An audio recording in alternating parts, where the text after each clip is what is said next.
Zara's Braids, Episode 6.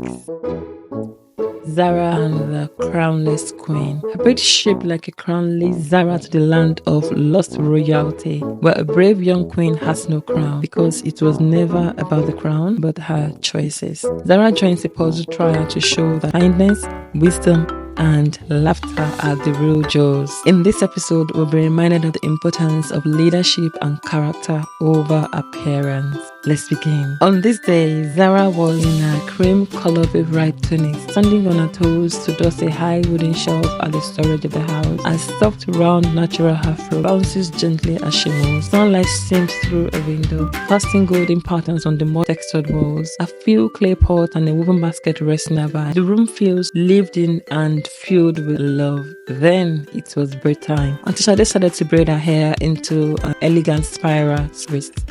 This one, Auntie Sade said, as she wrapped gold round through the braid, is the braid of purpose, shaped like a crown for someone who is meant to do something bold. It's the royal braid fit for a queen, she continued. Zara stood tall, grinning. A queen without a crown is still a queen, right? That night, Zara shimmered with threads of gold. A soft hum filled the room. She reached up, and the moment her fingers brushed the glowing braid, the room vanished. Zara stood barefoot in the center of a sun-drenched kingdom of coral and crystal. The ground beneath her was smooth coral pink, warm like a smile. Towers shimmered like carved crystal, casting rainbows in every direction. Overhead, butterflies of every color sparkled like flying jewels, weaving through the sky in spirals just like a braid.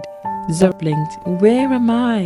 she whispered, but her heart already knew. She had arrived in the land of lost royalty. She landed at the feet of a young queen named Tiara, who wore no crown and looked worried. Zara stepped forward slowly, her eyes wide at the crystal globe beneath her bare feet. The butterflies parted like they recognized her. Music from the children's laughter floated gently on the breeze. At the center of it all, Queen Tiara stood tall, but her shoulders bent, and her head was bare. Zara tilted her head. "Are you the queen?" Tiara smiled, small and unsure. "They say I am, but I don't feel like one." "Why not?" Zara asked softly. Tiara looked away. "My crown vanished. Without it, no one listens. They say I'm just a child," she continued. "And they say that I laugh too loud, that I care too much." Zara's spiral braid glowed a little brighter. "See, that's exactly why you're the queen. Even without a crown," Zara nodded. "Crowns are just metals. Kindness is gold that grows." Zara stepped forward slowly, her eyes wide at the crystal glow beneath her bare feet. The butterflies parted like they recognized her. Music from the children's laughter floated gently on the breeze. The glowing butterflies swirled between them like they agreed. Then, as if summoned by their word, 3 glowing puzzle pieces floated into the air. "They say if someone completes the trials, the true crown will appear," Tiara said quietly. Zara stood beside her, smiling. "Let's do it together."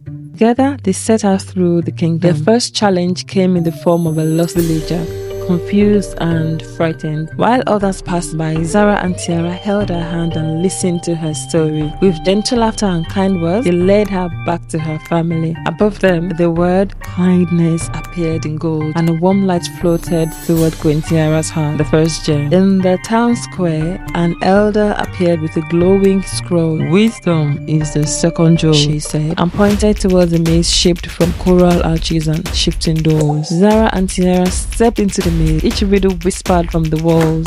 What grows stronger when shared, yet weighs in nothing at all? What did you hear more clearly when you were silent?